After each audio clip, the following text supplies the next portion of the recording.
الحمد لله وحده والصلاة والسلام على من لا نبي بعده أما بعد فأعوذ بالله من الشيطان الرجيم بسم الله الرحمن الرحيم وأقيموا الصلاة وآتوا الزكاة وقال النبي صلى الله عليه وسلم حصنوا أموالكم بالزكاة إلى آخر ما قال صلى الله عليه وسلم صدق الله العظيم وصدق رسوله النبي الكريم ونحن على ذلك لمن الشاهدين والشاكرين والحمد لله رب العالمين اللهم صل على سيدنا ومولانا محمد وعلى آل سيدنا ومولانا محمد وبارك وسلم وصل عليه. محترم حاضرین، ناظرین و سامعین، السلام علیکم ورحمۃ اللہ وبرکاتہ. آج دوسری مرتبہ جناب احمد عثمان صدیقی صاحب کی دعوت پر احکام زکوٰۃ کے حوالے سے آپ حضرات کے سامنے حاضر ہونے کا شرف حاصل ہو رہا ہے. دعا فرمائیں کہ اللہ رب العزت صحیح بات بیان کرنے کی اور اس پر عمل کرنے کی توفیق عطا فرمائیں. آج کی گفتگو کو بھی ہم کچھ نکات کے اندر تقسیم کریں گے اور پھر اس کے مطابق انشاءاللہ تعالی گفتگو کریں گے. سب سے پہلی بات تو یہ ہے کہ زکوٰۃ کی اہمیت کیا ہے. دوسرے نمبر پر قرآن و حدیث میں زکوٰۃ کے کیا فضائل بیان ہوئے ہیں، ان میں سے کچھ فضائل کا تذکرہ کیا جائے گا. تیسرے نمبر پر زکوٰۃ کے سلسلے میں اللہ رب العزت کی طرف سے کیا کیا آسانیاں اس امت کو عطا فرمائی گئی ہیں، ان میں سے کچھ کا ذکر کریں گے. اس کے بعد زکوٰۃ کہ اموال کون کون سے ہیں، یعنی کن چیزوں پر زکوٰۃ فرض ہوتی ہے، نصاب زکوٰۃ کیا ہے، کتنا مال انسان کے پاس ہو تو اس پر زکوٰۃ فرض ہوتی ہے، زکوٰۃ کس طرح ادا کی جائے، مصارف زکوٰۃ کیا ہیں اور کن لوگوں کو زکوٰۃ دینا جائز نہیں ہے. سب سے پہلی چیز کہ زکوٰۃ کی اہمیت کیا ہے. تو جیسا کہ آپ حضرات جانتے ہیں کہ زکوٰۃ اسلام کے ارکان خمسہ میں سے ایک اہم ترین رکن ہے. نبی کریم صلی اللہ علیہ وسلم نے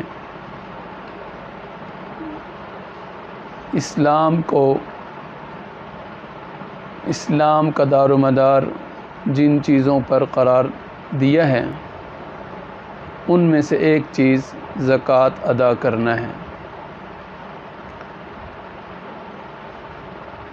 شیخ الحدیث حضرت مولانا زکریا رحمہ اللہ تعالی نے فضائل صدقات میں لکھا ہے کہ اللہ رب العزت نے نماز کے ساتھ زکوٰۃ کا تذکرہ قرآن کریم کے اندر 82 مقامات پر فرمایا ہے، اور اس کے علاوہ قرآن کریم کے اندر وہ مقامات جہاں پر صرف زکوٰۃ کا تذکرہ ہے وہ اس کے علاوہ ہیں. نبی کریم صلی اللہ علیہ وسلم کے فرامین مبارکہ میں سے جب دیکھا جائے تو آپ علیہ السلام زکوٰۃ کی اہمیت کو بیان کرتے ہوئے فرماتے ہیں الزکوٰۃ قنطرۃ الاسلام، زکوٰۃ اسلام کا پل ہے۔ جہاں تک تعلق ہے زکوٰۃ سے متعلقہ فضائل کا، تو قرآن و سنت میں زکوٰۃ کے بے شمار فضائل بیان فرمائے گئے ہیں۔ جو حدیث پاک آپ کے سامنے پڑھی گئی، اس کے اندر رحمت کائنات صلی اللہ علیہ وسلم نے ارشاد فرمایا، حصنوا اموالکم بالزکاۃ، اپنے مالوں کو زکوٰۃ کے ذریعے محفوظ کیا کرو۔ تو معلوم ہوا کہ زکوٰۃ کا ایک دنیاوی فائدہ یہ ہے کہ زکوٰۃ ادا کرنے سے انسان کا بقیہ مال محفوظ ہو جاتا ہے۔ اسی بات کو نبی کریم صلی اللہ علیہ وسلم نے دوسرے انداز میں یوں ارشاد فرمایا کہ خشکی اور تری میں جہاں کہیں بھی مال ضائع ہوتا ہے وہ زکوٰۃ ادا نہ کرنے کی وجہ سے ہوتا ہے۔ دوسری بات، نبی کریم صلی اللہ علیہ وسلم نے فرمایا کہ زکوٰۃ ادا کرنے سے جو مال کا شر ہوتا ہے وہ جاتا رہتا ہے۔ اور تیسری چیز فرمایا کہ زکوٰۃ اسلام کی تکمیل کا ذریعہ ہے۔ اب اگلی بات اور اگلا نقطہ کہ زکوٰۃ کے سلسلے میں شریعت مطہرہ نے مسلمان کو کتنی آسانیاں دی ہیں۔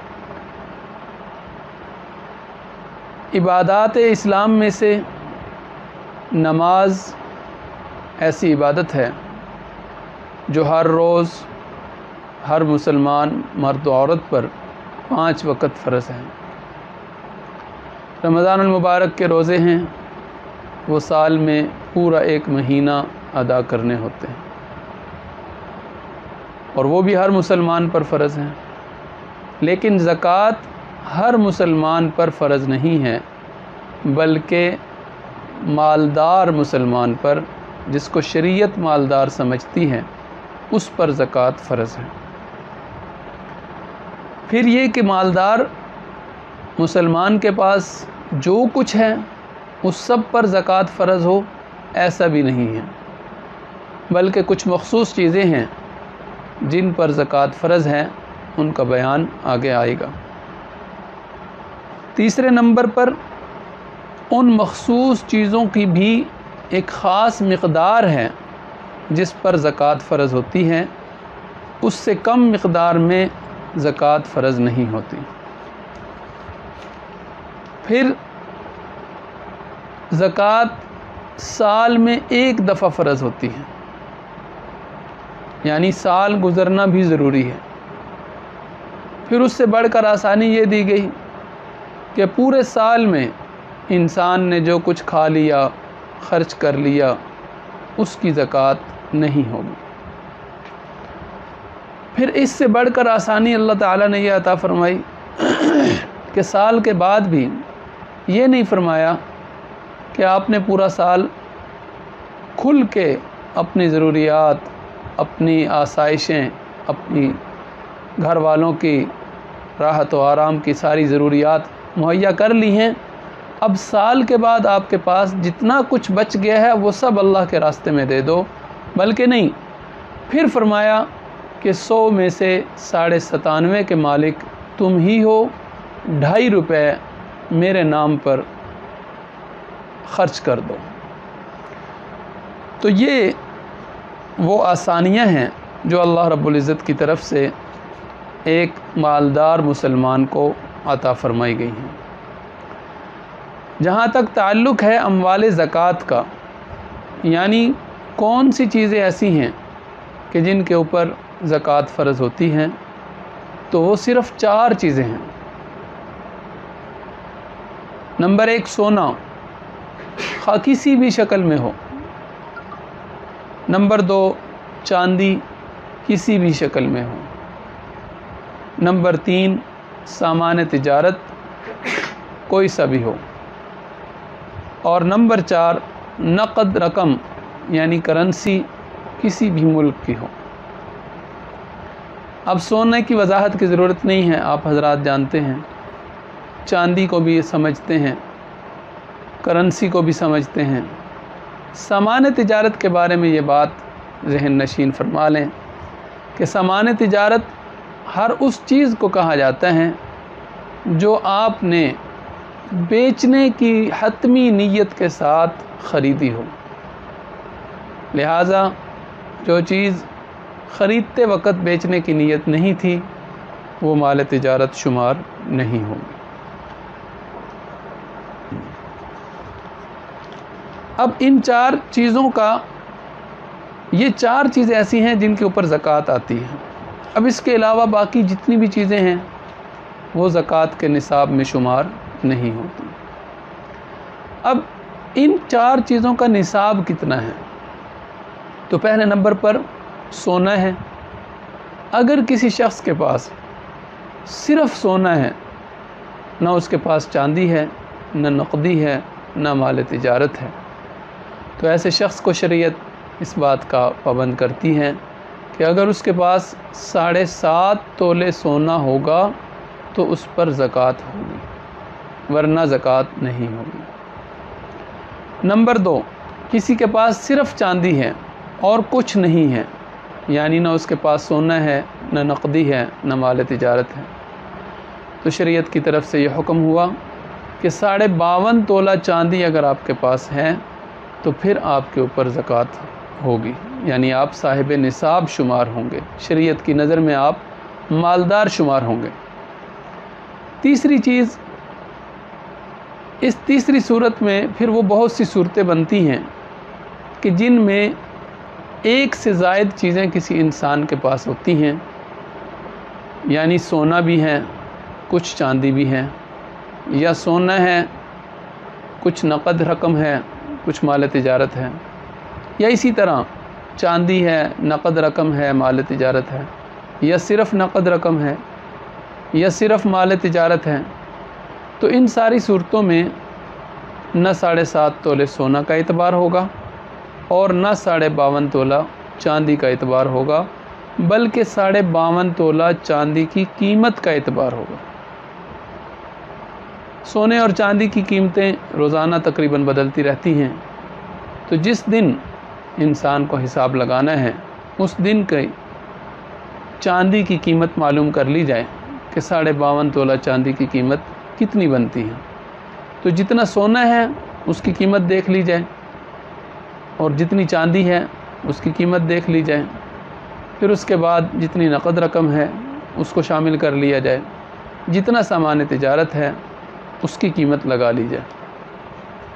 سامان تجارت میں قیمت فروخت کا اعتبار ہوگا، یعنی جس قیمت پر عام طور پر آپ کی وہ چیز فروخت ہوتی ہے اس کا اعتبار ہوگا۔